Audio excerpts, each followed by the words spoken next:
Olá, minhas irmãs e meus irmãos. Aqui estamos nós de novo para mais um estudo no livro do Apocalipse, desta vez no capítulo 11, e que vai desde o versículo 1 até ao versículo 14, precisamente para lembrarmos este contexto em que João está próximo da sétima trombeta. O texto que nós lemos é o seguinte: Foi-me dada uma cana semelhante a uma vara, e foi-me dito: Levanta-te, mede o santuário de Deus e o altar e os que nele adoram. Mas deixa o átrio que está fora do santuário e não o meças, porque foi dado aos gentios, e eles pisarão a cidade santa por 42 meses.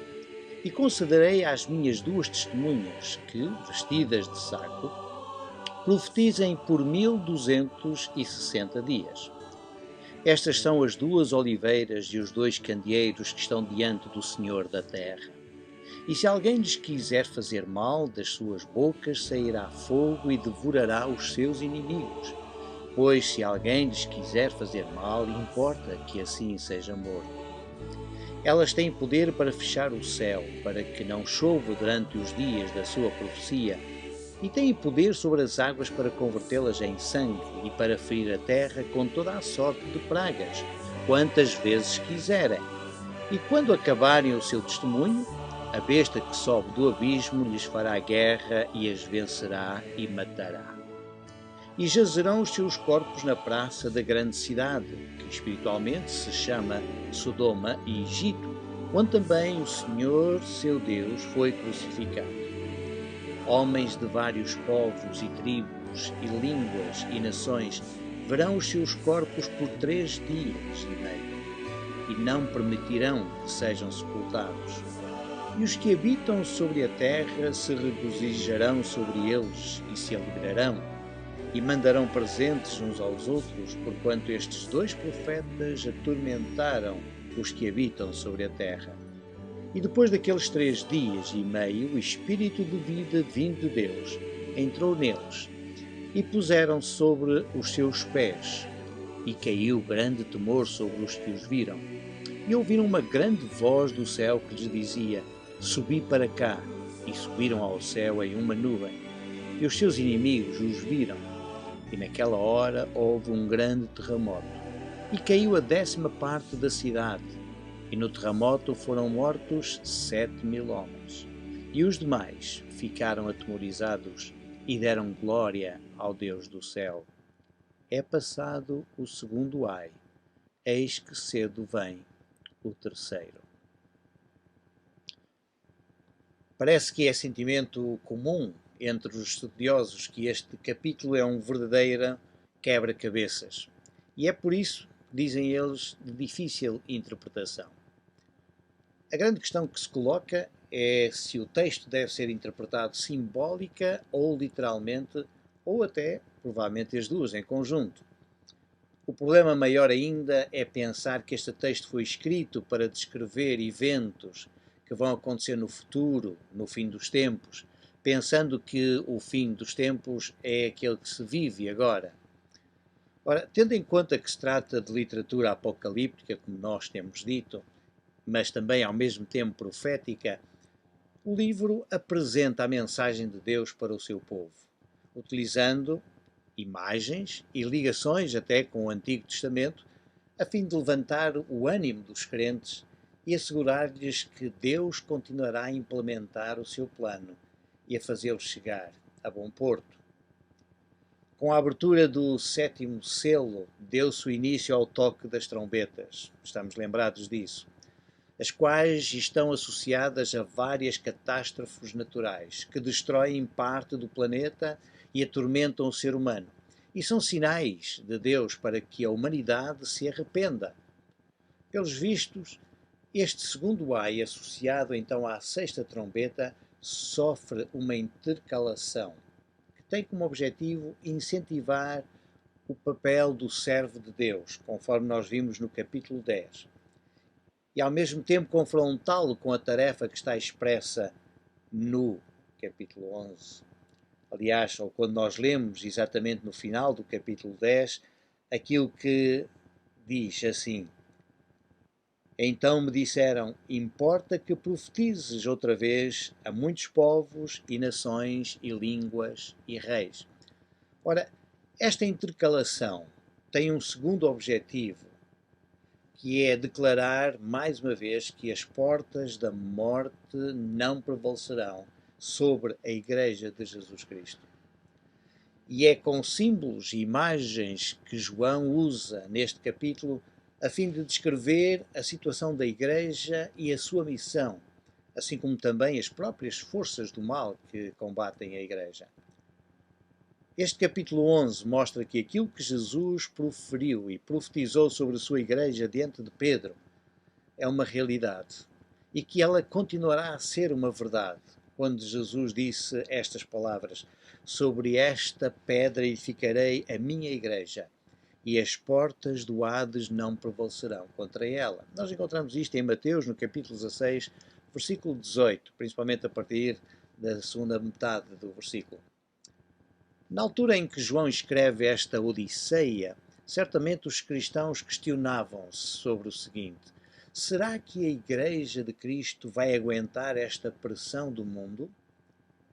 Perderá a Igreja o seu vigor como tinha no início? E é isso que nos leva então a pensar exatamente neste tema. Ao estar consciente que João usou símbolos, imagens para falar sobre a Igreja e como a Igreja deve comportar-se na sociedade, no mundo, é que nós achamos que este título é adequado exatamente para este texto. A revitalização da Igreja. E por isso mesmo nós podemos dividir este texto, pelo menos estes 14 versículos, em 4 partes. A primeira parte seria do versículo 1 até ao versículo 2, onde João procura falar sobre o estado espiritual da Igreja segundo o padrão de Deus. Do versículo 3 até ao versículo 6, João fala sobre a tarefa poderosa da Igreja segundo a vontade de Deus. Dos versículos 7 a 10, nós teremos então aqui a missão sacrificial da Igreja segundo a permissão de Deus. E finalmente, em quarto lugar, nós teremos do versículos 11 até ao versículo 14 a revitalização da Igreja segundo a manifestação de Deus. Ora, este é o capítulo que fala desta revitalização da Igreja, ainda que ela sofra alguns reveses, na sua vida. Portanto, o autor não está a falar de uma futura tribulação, nem de um futuro arrebatamento da Igreja, porque isso de nada serviria para a mudança de atitude da Igreja, que precisava certamente de mudar de acordo com algumas noções que nós já temos das 7 cartas que foram enviadas às igrejas da Ásia. E, sem dúvida nenhuma, a Igreja deveria de mudar, de alterar o seu comportamento. E isto deveria de acontecer sem demora. Aliás, nós verificamos que desde o início do livro do Apocalipse, nós encontramos realmente essa expressão. E é isso que nós precisamos de ter em atenção. Por isso, falando deste estado espiritual da Igreja segundo o padrão de Deus, versículos 1 e versículo 2 fala-nos disso. João recebe uma incumbência muito melindrosa. E a incumbência é medir o santuário de Deus, medir também o altar e medir os adoradores. Provavelmente ficaremos espantados quando diz que os adoradores também deviam ser medidos. Mas é por isso mesmo que eu acho que o texto fala num aspecto simbólico. Mas ao mesmo tempo, João deve deixar de fora o átrio que está de fora do santuário. Eu usei esta redundância do advérbio de fora, porque é precisamente a mesma redundância que o autor usa no texto original, a fim de destacar o que é que está de fora do santuário. Nesta altura já não havia templo em Jerusalém, porque o general Tito destruiu tudo aquilo que ele considerava que seria um incentivo para os judeus se revoltarem contra Roma. Há até quem considere que estes 2 versículos falam de uma futura reconstrução do templo em Jerusalém. Não me parece que assim seja. João está a escrever para crentes em Cristo, os quais já tinham certamente interiorizado a ideia de que eles eram o santuário de Deus, começando até com o pensamento do apóstolo Paulo nas suas cartas. Ora, é importante notar que João não descreve todas as áreas do templo aqui. Logo, mais uma vez, nós compreendemos ou chegamos à conclusão que certamente ele estará a falar em termos simbólicos. Ele usa apenas a referência ao santuário, ao altar e os adoradores e depois ao átrio exterior. Ora, quando eu digo que João tinha uma tarefa muito melindrosa, uma tarefa sensível, é porque eu entendo que a palavra medir que é usada aqui não tem o sentido de maneira nenhuma de proteger, como alguns exegetas procuram atribuir este sentido à palavra. Se a palavra tem algum sentido figurado, será o de avaliar ou verificar como é que o povo de Deus, a sua igreja, se encontra nesta altura do campeonato. É evidente que ninguém gosta de ser avaliado na sua vida espiritual, mas aqui é uma atividade ordenada por Deus. É Deus quem estabelece o padrão ao entregar a João a cana que vai ser usada exatamente como padrão. Lembrando ao mesmo tempo que a palavra medir é a palavra metreo, portanto que significa, que dá origem à nossa palavra portuguesa metro. No entanto, é preciso nós analisarmos que há três coisas que ele tem de medir e que são símbolos de áreas muito importantes na vida da Igreja. O santuário, por exemplo, refere-se à área da santidade. Sabemos que normalmente esta palavra estava associada exatamente ao lugar mais sagrado, ao lugar mais interior, que seria o Santo dos Santos. No entanto, João, ao usar aqui a palavra, ele certamente está a usá-la para chamar a atenção da Igreja. Até que ponto a Igreja tem procurado viver de forma santa, isto é, separada do mundo, denotando a sua diferença quanto aos padrões do mundo. Deus é que tem o verdadeiro padrão moral e é Ele quem estabelece esse padrão. Por isso, medir o santuário de Deus era medir o nível de santidade da própria Igreja de Deus. João tem esta tarefa, mas ao mesmo tempo de medir o altar. E o altar faz lembrar uma vida sacrificial em prol do Evangelho, assim como também até mesmo em benefício do nosso próximo. De acordo com este texto, a Igreja deve estar pronta a dar a sua vida por causa do nome de Cristo. Se alguns estavam dispostos a morrer confessando o nome de Cristo e o seu senhorio, outros provavelmente estavam um pouco amedrontados com a possibilidade de perderem a própria vida. E é por isso que João tem esta responsabilidade de medir até que ponto há este espírito sacrificial na vida da Igreja. Medir os que nele adoram. Os adoradores denota aqueles que estão prontos a dobrarem os seus joelhos diante da soberania de Deus. Ao mesmo tempo, esta referência está associada ao ajuntamento para adorar ao Senhor do céu e da terra. Sim, portanto, há aqui três áreas fundamentais importantes que João quer que as pessoas entendam. É a área da nossa vida espiritual em termos da santidade. É a área da nossa vida espiritual em termos da nossa entrega, do nosso sacrifício. E é a área também da própria adoração.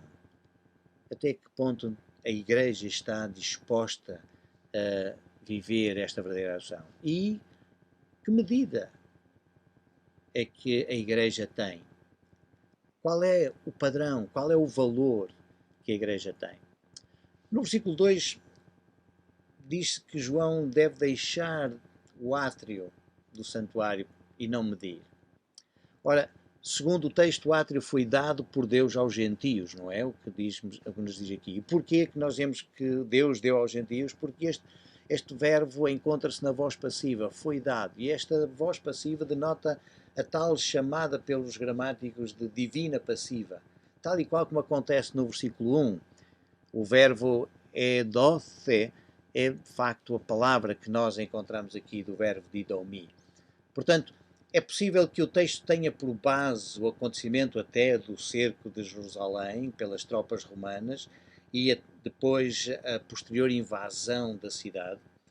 Nós lembramos que os zelotas, sendo um grupo radical dos fariseus, que viam Deus como o único soberano, foram eles que se opuseram, no fundo, ao domínio romano. E foram eles que protegeram a cidade de Jerusalém enquanto foi possível proteger, quando Tito veio para conquistar ou acabar com a rebelião destes judeus, ali entre o ano 66 e 70. E eles, os zelotas, quando viram que as muralhas estavam a ceder e que estavam a romper, então eles fugiram e refugiaram-se no templo. Um dos profetas dos zelotes até predizia que os gentios nunca entrariam no templo, porque era o lugar onde Deus habitava, e por isso Deus não iria permitir que os gentios entrassem ali. Até porque havia sinais exatamente à entrada do templo para que os gentios não pisassem aquele lugar que seria sagrado, porque se eles o pisassem poderiam morrer. Ora, os gentios efetivamente não ligaram importância a isso e entraram no próprio templo. E foi uma grande desilusão, certamente, para todos aqueles zelotes, porque todos eles foram mortos. E além de terem sido mortos, o templo também foi destruído. Nós já conhecemos um pouco desta história que já temos mencionado algumas vezes. Ora, simbolicamente, João escreve que Deus permite que os pagãos cerquem os crentes durante um tempo. Estes 42 meses faz-nos lembrar o texto de Daniel, no capítulo 7, versículo 25, e também no capítulo 12, versículo 7. E ali em Daniel, o profeta descreve o tempo que durou a permanência, no fundo, de Antíoco Epifânio, Antíoco IV Epifânio, na cidade de Jerusalém, que foi desde junho de 168 a.C. Até o dezembro de 165 a.C. Isto quer dizer que praticamente foram 3 anos e meio. Estes 3 anos e meio que nós encontramos lá no livro de Daniel correspondem exatamente aos 42 meses que nós temos aqui no livro do Apocalipse. E foi a partir desta altura que os judeus começaram, inclusive, a celebrar em dezembro a festa do Hanukkah. É interessante porque o exterior do santuário certamente estará a indicar que o povo de Deus se encontra cercado por forças que o querem destruir, mas que isso não durará para sempre. Portanto, estes 2 versículos mostram que a Igreja de Deus está no meio do mundo, mas que deve ter uma avaliação segundo os padrões de Deus e não segundo os padrões do mundo. É por isso que, perante esta situação, os versículos 3 até ao versículo 6 mostram-nos a tarefa poderosa da Igreja, segundo a vontade de Deus. Reparem, agora João identifica a Igreja com 2 testemunhas. Certamente o número 2 é importante porque nós lembramos que não seria só pela boca de uma testemunha, mas sim por 2 que se confirmaria um determinado facto. E é isso mesmo que acontece aqui. Várias vezes nós lembramos, inclusive, as palavras de Jesus dizendo: onde estiverem 2 ou 3 em meu nome, eu estarei no meio deles. Portanto, há aqui, sem dúvida, uma referência a 2 testemunhas como símbolo da Igreja, mas que ao mesmo tempo particulariza cada membro em si. São 2 testemunhas, elas simbolizam a Igreja, mas ao mesmo tempo cada pessoa individualmente. E isto podemos ver ao longo do próprio texto. O que é que Deus, de facto, apresenta aqui? A Igreja deve ser uma verdadeira testemunha para profetizar durante este período, 1260 dias. É interessante porque, mais uma vez, estes 1260 dias correspondem a 42 meses, isto é, correspondem aos 3 anos e meio que nós poderíamos associar exatamente com o texto de Daniel. Agora, o que Deus oferece à Igreja, isto nós encontramos aqui. A minha Bíblia tem "e concederei", mas nós poderíamos traduzir a palavra "e eu darei", é o verbo dar. É diferente do verbo dar que nós encontramos no versículo 2 e no versículo 1, porque ali o verbo encontra-se na voz passiva, aqui não, está na voz ativa. E isto implica que esta ação de Deus é algo importante agora para a vida da Igreja. À partida, nós não encontraríamos um complemento direto para o verbo dar, e ficamos a saber que as traduções procuram aqui encontrar uma solução para tudo isto. No entanto, eu penso que, como seria possível devido aos problemas que muitas vezes gramaticalmente João nos apresenta no texto, não é? Fugindo completamente às regras gramaticais, nós poderíamos até dizer que o verbo dar aqui tem como complemento direto exatamente o saco. Portanto, eu diria que o que Deus oferece à sua igreja é um saco que faz lembrar lamento e luto. O uso desta palavra saco é exatamente nesse sentido. E a igreja vestida com este saco mostra que o mundo precisa que chorem por ele. E esta é a mensagem profética. Para poder profetizar com poder, a igreja deve estar cheia do Espírito Santo também. Simbolicamente, João usa estas imagens da oliveira e dos candeeiros. O que a oliveira e o candeeiro têm de comum é o facto de a oliveira ser aquela que providencia o azeite e o candeeiro aquele que usa o azeite, ou o óleo, se nós quisermos assim dizer. E nós sabemos que no Antigo Testamento, normalmente o óleo era símbolo do Espírito de Deus. Por isso, a Igreja aqui apresenta-se diante do Senhor da Terra. E é por causa dela estar diante do Senhor da Terra que ela recebe o poder do Espírito para fazer grandes coisas. E continua exatamente com este aspecto.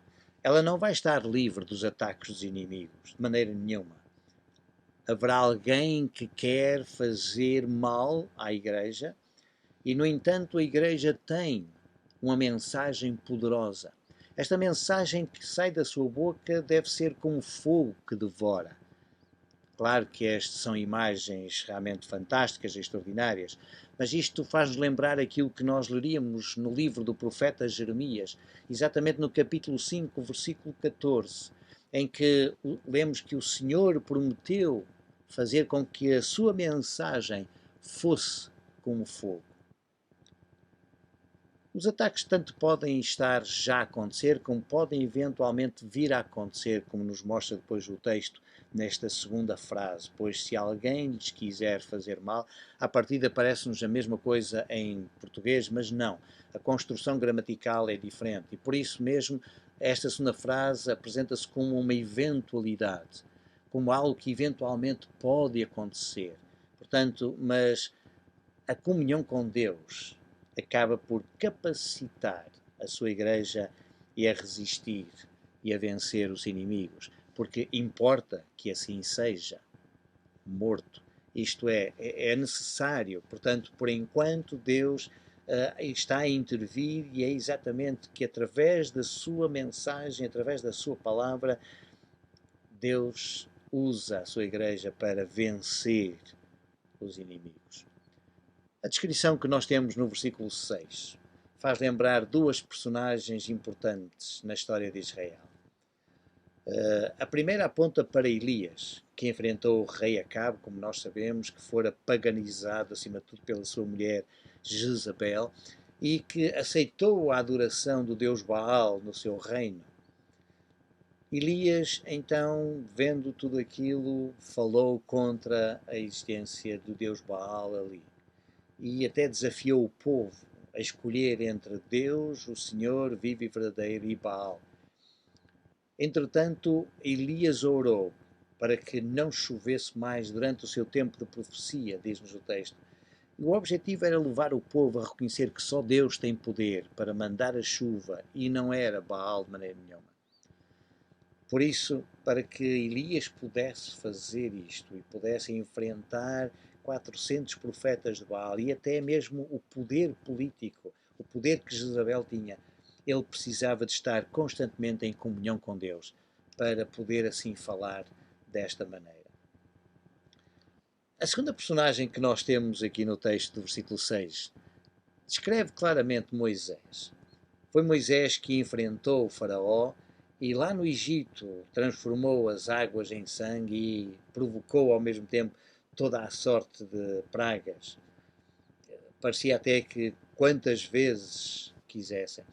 Portanto, nós temos aqui algo que nos fala de uma tarefa para a Igreja, que é uma tarefa poderosa que a Igreja tem e que ela tem pela sua frente recursos necessários para continuar a profetizar e a demonstrar estes sinais poderosos de Deus na terra, caso queiram. Mas é preciso ter cuidado com esta frase. Quantas vezes quiserem, como nós lemos aqui no final do versículo 6. Porque a estrutura gramatical mostra que nós estamos perante uma oração temporal, indefinida. Moisés e Elias só fizeram o que fizeram em casos extremos. Não significa que o fizessem sempre que quisessem. Por outro lado, a palavra poder, e nós precisamos ver em atenção aquilo que diz, eles têm poder para, e mais uma vez depois no meio do versículo 6, e têm poder sobre. Esta palavra poder é a palavra grega exousia, e ela é diferente realmente de poder em si. Portanto, a palavra exousia muitas vezes é traduzida até por autoridade.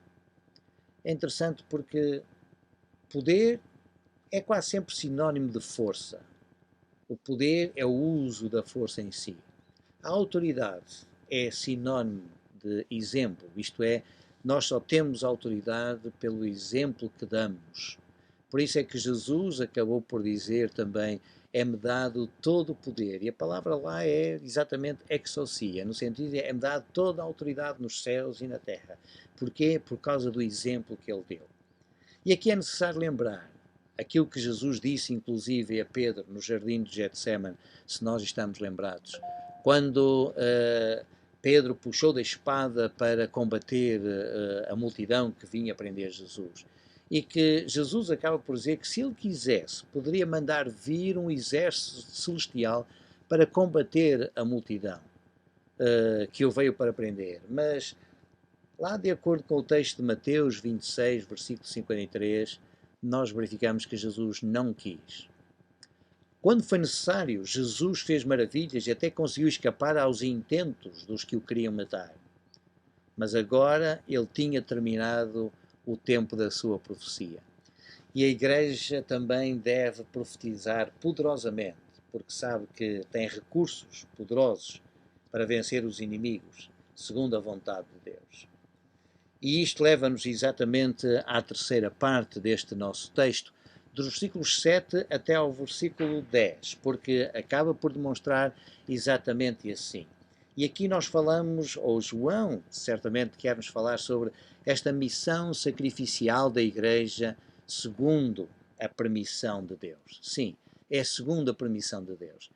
Aqui João descreve que a Igreja não está imune aos ataques do adversário e até pode sucumbir num assalto.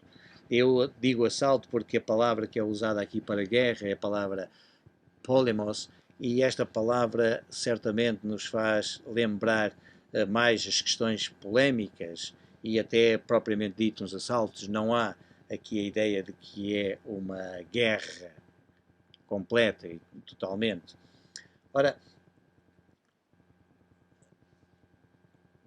a Igreja pode, sim, sucumbir, mas não significa que tenha perdido o combate.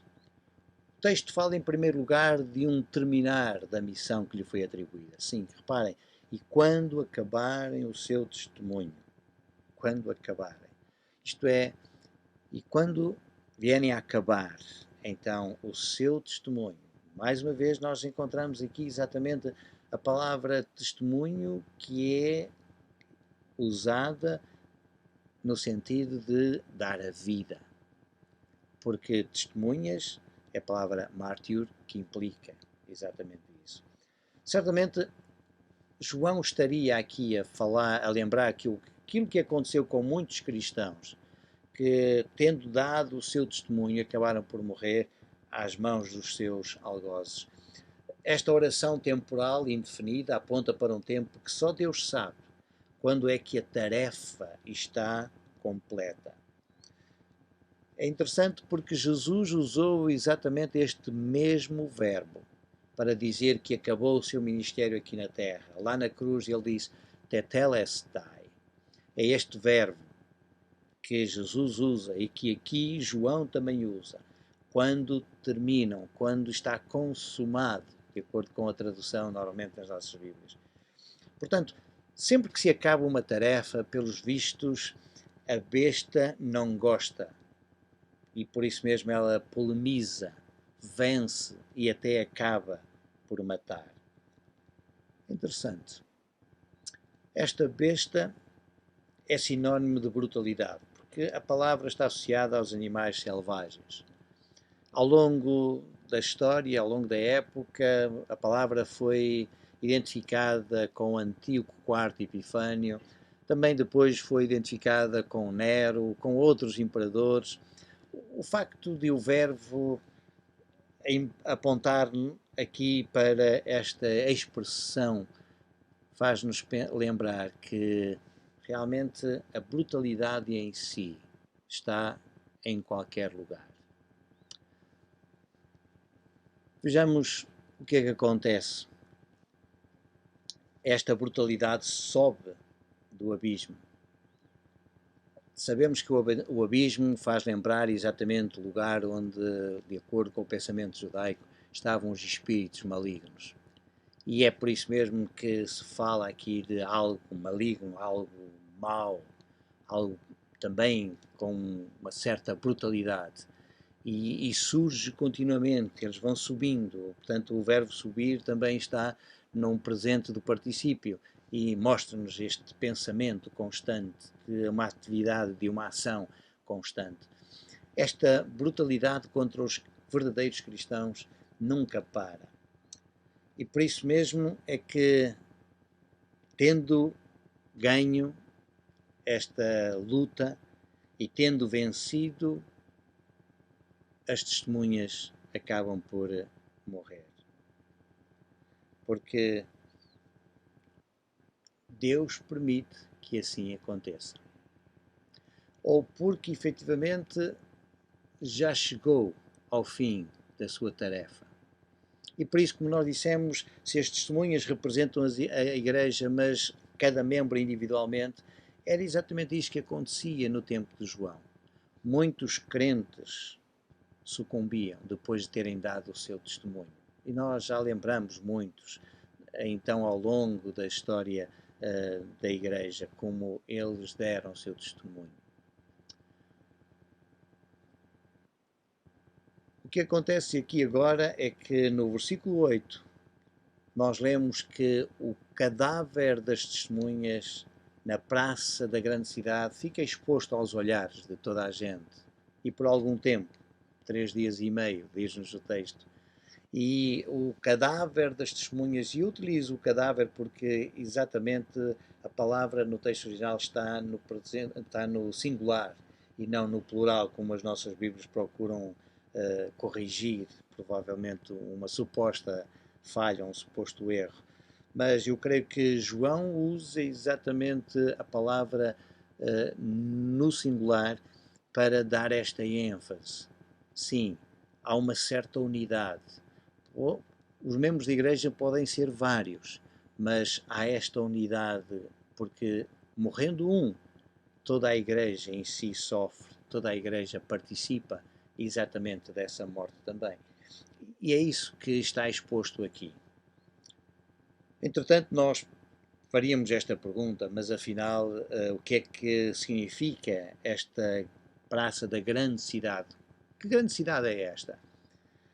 Nós podemos dizer que o texto dá-nos duas pistas. A primeira é que a identificação espiritual com Sodoma e com o Egito. Há esta identificação. Tanto a cidade como o próprio país, porque Sodoma é uma cidade e Egito é um país, tanto um como o outro são símbolos de opressão e injustiça. Nós poderíamos ler exatamente em Gênesis, no capítulo 18, versículos 17 em diante. Nós podemos ler também em Isaías, no capítulo 1, versículos 9 a 17. Ou então em Ezequiel, no capítulo 16, versículo 49. Como Sodoma é vista exatamente como símbolo de opressão. Quanto ao Egito, bem, nós podemos ler os textos de Êxodo no capítulo 3, versículos 7 a 9, onde Deus fala que ouviu o clamor do seu povo que vivia oprimido, ou então no capítulo 6, versículos 5 a 6. Também em Deuteronômio aparece exatamente essa referência, no capítulo 5, versículo 15, ou tem capítulo 15, versículo 15 também. Portanto, estas referências fazem lembrar os leitores de que a grande cidade também é opressor e pratica a injustiça. Tem-se procurado interpretar que grande cidade é esta. Alguns entendem que seria Jerusalém, outros dizem que seria a cidade de Roma. No entanto, temos depois aquela segunda identificação que nos diz que é o lugar onde também o Senhor das duas testemunhas foi crucificado. E então as pessoas ficam a pensar, então, que cidade é esta? Ora, se a primeira parte poderá referir-se então à cidade de Roma ou até ao próprio Império Romano, esta segunda referência poderá lembrar efetivamente Jerusalém. De qualquer forma, também é fácil aplicar toda esta frase à cidade de Jerusalém, uma vez que até Jerusalém, como nos dizem os profetas, tem-se identificado o lugar de opressão, o lugar de injustiça. Portanto, o objetivo geral é dizer que Sodoma e o Egito são símbolos de opressão e, portanto, tanto num lado como no outro, nós encontramos essa injustiça, essa opressão. E por isso mesmo nós poderíamos interpretar, à semelhança daquilo que Morris acabou por fazer, um comentarista do livro do Apocalipse, que diz que é preferível nós continuarmos com esta interpretação simbólica, porque a grande cidade acaba por ser toda e nenhuma cidade. Por outras palavras, ele diz que a grande cidade é o homem civilizado em comunidade organizada. É uma ideia interessante e certamente que o texto poderá espalhar-se por todo o lugar e por todas as épocas. O facto é este: João escreve para todos os crentes em todo o mundo habitado, naquela altura, não só para alguém que esteja em Jerusalém, ou alguém que estivesse só em Roma, ou alguém que estivesse só na Ásia Menor. Certamente estes atos de injustiça e de opressão proliferam por todo o Império, a ponto de se manifestar também em Jerusalém. Por isso, os crentes deveriam e devem estar preparados, porque a sua perseguição acontecerá em toda a parte e da parte de todas as pessoas, independentemente da sua etnia, da sua língua, tribo ou nação, como nós lemos aqui no nosso texto. Os proclamadores da mensagem de Cristo não estarão seguros em nenhum lugar. Tome nota como João agora escreve de uma forma vívida aquilo que acontece. Os habitantes da terra regozijam-se sobre estes corpos que estão na praça da grande cidade. Sim, eles regozijam-se. Isto é, ao contemplarem o cadáver das testemunhas ou destes profetas ali expostos, eles vivem um autêntico frenesim. Porque esta é a palavra que deve ser interpretada quando nós lemos o verbo alegraram-se ou alegrarão. Porque eufreino é o verbo que denota um certo delírio frenético. Parece que se assiste a uma inflação cerebral que provoca uma excitação descontrolada nestas pessoas, a ponto de provavelmente dançarem, viverem uma autêntica folia por aquela situação. Esta expressão dos seus sentimentos leva-os a trocarem até presentes entre si. A razão é porque estes dois profetas, ou estas testemunhas, atormentaram os habitantes da terra. Atormentaram. E, portanto, vejam como é importante aquilo que João diz aqui. É que a mensagem da Igreja de Cristo, a mensagem do povo de Deus, acaba por atormentar todas as pessoas no mundo habitado. E este verbo até atormentar é um verbo que significa primeiramente testar os metais pela pedra de toque. E é interessante porque é através dessa pedra de toque que nós sabemos se o metal é verdadeiro ou não. E por isso mesmo isto implicava que quem não tivesse uma moeda verdadeira e a moeda batesse naquela pedra, ele ficava envergonhado, porque a pedra de toque não deixava que a moeda fosse considerada verdadeira se ela era efetivamente falsa. E é isso que a mensagem do Evangelho faz também. Aquilo que a mensagem do Evangelho faz é mostrar às pessoas que elas estão a viver uma vida falsa, uma vida que não é verdadeira, e por isso mesmo as pessoas acabam por passar vergonha. E como isto as perturba, elas não estão com meias medidas. Elas preferem, de facto, levar os profetas à morte. Portanto, a Igreja precisa de estar consciente disto, de que enfrentará uma oposição cerrada e até mortífera. Como diria o N.T. Wright, ele acaba por chegar a esta conclusão de que o povo de Deus, no fundo, é chamado para dar um testemunho fiel de Jesus, ainda que isso signifique sofrimento e, muito possivelmente, uma morte vergonhosa. Ora, perante isto, nós sabemos que a Igreja sofre estas pressões. Provavelmente muitos estariam até a morrer, o que levaria algumas pessoas a dizer: e agora? O que vai acontecer? Será que a Igreja vai desaparecer? Provavelmente muitos gostariam que isso acontecesse. Certamente alguns estariam desejosos que a Igreja cristã, os seguidores de Jesus Cristo, não voltassem a anunciar que Jesus, o Messias, é o Senhor do céu e da terra. No entanto, aquilo que João nos mostra agora nos versículos 11 até ao versículo 14 é precisamente isto: a revitalização da Igreja segundo a manifestação de Deus. E esta revitalização faz-nos lembrar como João agora escreve usando os verbos no tempo passado. Sim, é isto que acontece aqui, esta transformação, que eu acho extraordinária. Portanto, isto mostra que João não está a querer falar do futuro, mas de algo que aconteceu, mas que, ao mesmo tempo, poderá continuar a acontecer sempre que a Igreja de Jesus Cristo existir. E ela existirá, sem dúvida, porque Jesus assim o disse.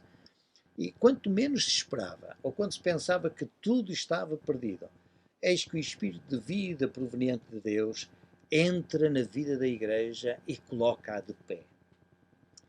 Isto faz-nos lembrar a visão que Ezequiel teve sobre o vale de ossos secos, em que Deus manda o profeta falar àqueles ossos, para que aqueles ossos ganhem vida e ganhem carne e possam levantar-se. Nós encontramos isto em Ezequiel no capítulo 37, versículos 5, versículo 10, principalmente para fazer lembrar a forma como Deus envia o seu Espírito e os faz viver. Ora, perante isto, parece-nos que o regozijo e o frenesim transformam-se em medo. E não é um medo pequeno. Aqueles que antes olhavam, e nós encontramos exatamente isso nos versículos anteriores, quando eles olhavam, João usa o verbo blepo, eles olham exatamente no tempo presente, agora eles ficam esgazeados. Este verbo theoruntas aponta neste sentido. Parece que eles nem querem acreditar naquilo que os seus olhos veem. João quer ensinar os seus leitores que nada está terminado, porque Deus continua a ter o seu plano e este plano de modo algum falhará. É dele que vem este espírito de vida vivificante. Há muita gente que quer acabar com a crença em Deus. Pensamos naquilo que aconteceu há alguns anos, como uma filosofia ateia queria dizer que se nós ensinarmos as nossas crianças de que não existe Deus, que não precisam pensar em Deus, há outras coisas mais importantes, então elas ficarão livres de todo esse ópio, de toda essa opressão. Mas a realidade é que nos nossos dias nós verificamos que os países onde tanto se ensinou doutrina a não acreditar em Deus, os ateus acabam por reconhecer que não conseguiram fazer aquilo que eles almejavam. Cada vez mais as pessoas se entregavam e reconheciam a existência de Deus. Muitas pessoas até regozijaram certamente quando começaram a ver templos a ficarem vazios, mas ficam embasbacados quando verificam que afinal os cristãos não estão derrotados nem desapareceram do mapa. Aliás, é interessante a forma como há uns tempos atrás o presidente russo Putin acabou por dizer que é necessário deixar que as pessoas pudessem voltar a ter os mesmos valores que os seus pais tinham quando eles adoravam a Deus. É isso mesmo. Os olhos esgazeados continuam, como nós podemos ver aqui neste nosso texto, no versículo 12, porque agora dá-se outro evento. E o evento que se dá é que há uma voz que do céu dizia exatamente à igreja, ou até àqueles cadáveres, se assim nós podemos dizer, subi para cá. E subiram ao céu na nuvem. À partida, a voz do céu é ouvida pelas testemunhas, isto é, a Igreja de Cristo. Este verbo ouvir está no aoriste, na terceira pessoa do plural. Embora alguns manuscritos mantenham a terceira pessoa do singular, talvez para condizer com as 24 vezes em que o verbo ouvir está relacionado com João, e eu ouvi, como nós temos visto nos capítulos anteriores, mas aqui agora está exatamente no plural. Toda a igreja em si, todos os membros da igreja em si, ouvem exatamente esta voz para dizer que as pessoas subam, portanto que se elevem, que as pessoas possam chegar até ao céu.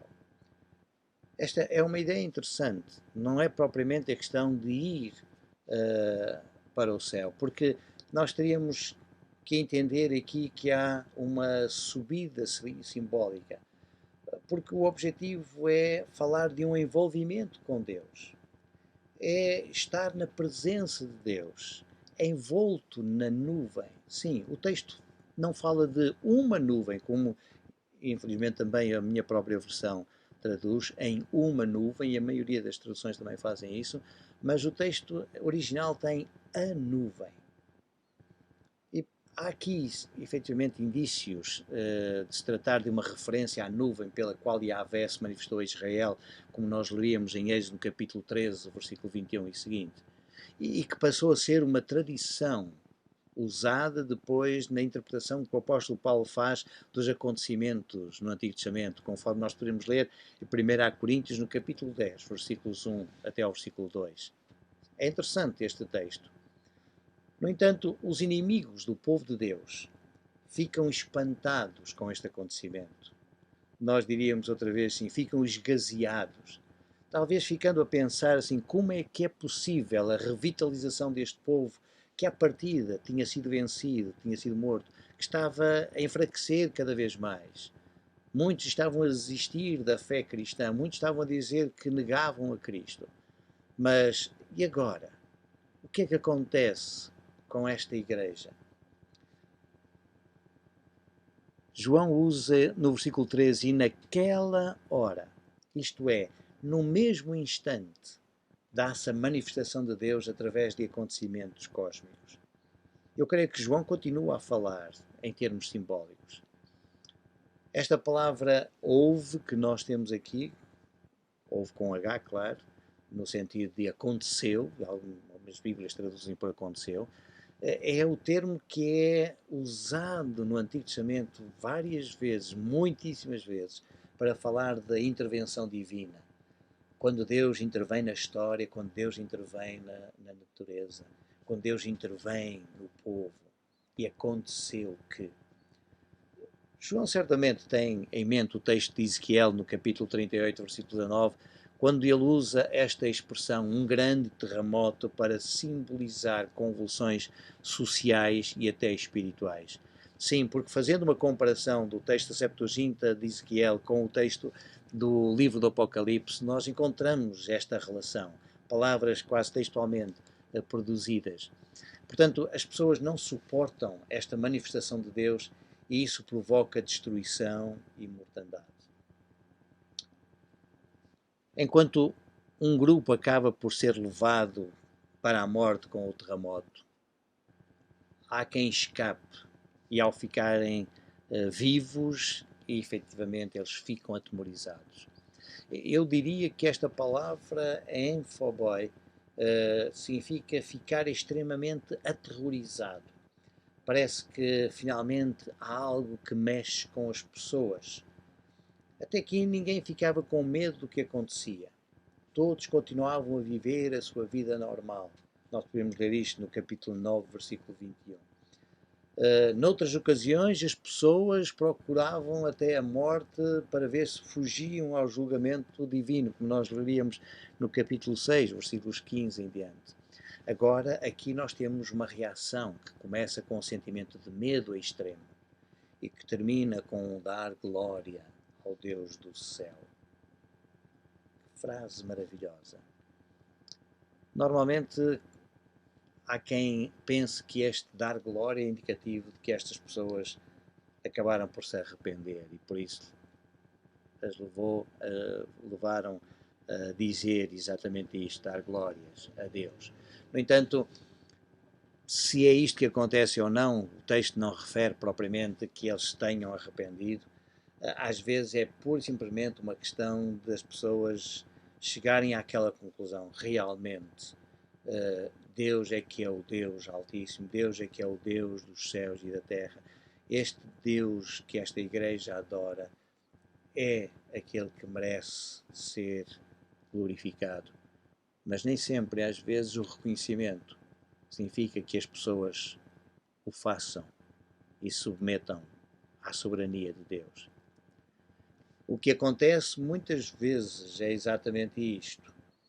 É que as pessoas até podem ver que Deus é soberano, que Deus é Senhor. Reconhecem isso, mas não querem submeter a sua vida a essa soberania de Deus. E por isso mesmo é que nós precisamos ter cuidado, porque o segundo ai é passado. Eis que cedo vem, sem demora, vem o terceiro ai. E a Igreja precisa de continuar consciente e estar verdadeiramente ciente de que no final quem vence é o Deus eterno e que apesar das situações pelas quais a Igreja venha a passar, mesmo assim o plano de Deus chegará ao fim. Jesus continuará a dizer: edificarei a minha Igreja e as portas da morte não prevalecerão contra ela. E João também nos mostra claramente aqui, e mostra à Igreja no seu tempo, e mostra à Igreja no nosso tempo, que ela continuará a ser a Igreja do Senhor e que o plano que Deus tem se concretizará.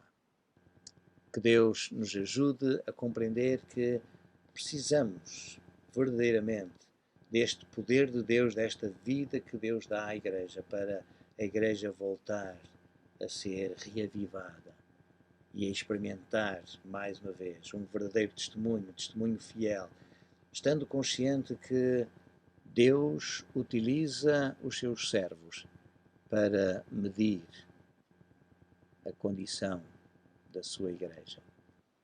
E nós, aonde estamos? Que Deus nos abençoe.